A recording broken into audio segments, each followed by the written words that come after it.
আসসালামু আলাইকুম। সড়ক দুর্ঘটনার যতগুলো কারণ আছে তার মধ্যে দুটো কারণ আজকে বলবো। দুটো খুব গুরুত্বপূর্ণ কারণ আজকে উপস্থাপন করব। সেটা হচ্ছে, প্রথম কারণ হচ্ছে মনোযোগ। মনোযোগ যদি ঠিক না থাকে আপনি দুর্ঘটনার পতিত হতে পারেন। মনোযোগটা কোথায় রাখবেন? আপনার গাড়িতে আর হচ্ছে সড়কে। সড়ক এবং গাড়ির প্রতি যদি আপনার মনোযোগ না থাকে, এখান থেকে আপনার মনোযোগ দিকে অন্যদিকে সরে যায় কোনো কারণে, সে কারণে আপনি যে কোনো সময় দুর্ঘটনায় পতিত হতে পারেন। সে কারণে আপনি হাসপাতালে চলে যেতে পারেন, সে কারণে আপনি পরপরে চলে যেতে পারেন।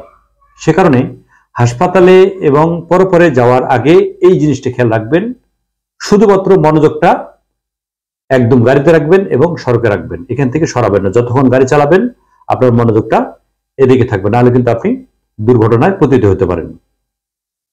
যদি আপনি এখানে রাখেনও, যদি আপনার মনোযোগ গাড়িতেও থাকে সড়কেও থাকে, তারপর যদি দুর্ঘটনা হয় প্রশ্ন থাকতে পারে।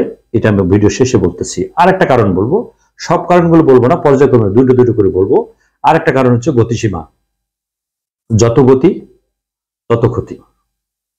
আপনি একজন ভালো বাইকার অথবা একজন ভালো ড্রাইভার, খুব ভালো ভালো মানের চালক, আপনি খুব দ্রুত গতিতে গাড়ি চালাতে আপনি স্বাচ্ছন্দ্য বোধ করেন, ভালো কথা, আমি মেনে নিলাম, আমি খুব ভালো ড্রাইভার।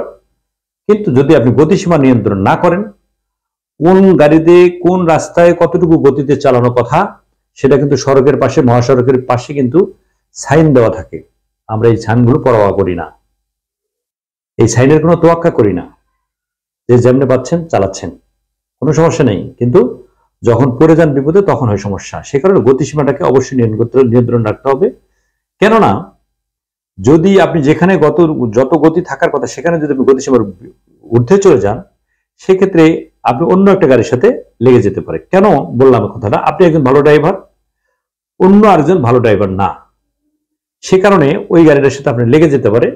তার গতিসীমা যদি স্লো হয়, আপনার গতিসীমা যদি বেশি হয়, দেখা যাচ্ছে যে মুখোমুখি যখন গাড়ি চলে আসে, ওভারটেকিং এর সময় আপনার গাড়িটা লেগে যেতে পারে। তখন আপনি গাড়িটা নিয়ন্ত্রণ করতে পারবেন না বেশি গতি থাকলে।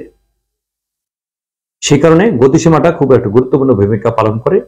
তার কারণ ওই যে বললাম, আপনি ভালো ড্রাইভার কিন্তু সে ভালো ড্রাইভার না, অথবা সেও ভালো ড্রাইভার আপনিও ভালো ড্রাইভার, কিন্তু তার গাড়িতে একটা যান্ত্রিক ত্রুটি ছিল, সেই কারণে তার গাড়িটা বিকল হয়ে গেছে। এখন আপনার গাড়িতে এত গতি ছিল যা আপনি নিয়ন্ত্রণ করতে পারলেন না।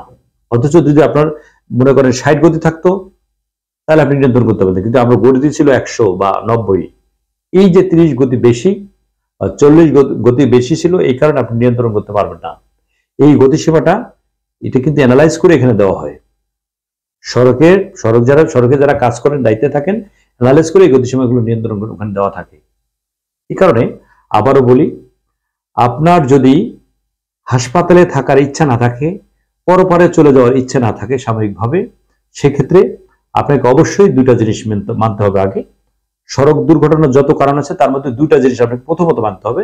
সেটা হচ্ছে, 1 নম্বর হলো মনোযোগ, 2 নম্বর হলো গতিসীমা নিয়ন্ত্রণ করেন।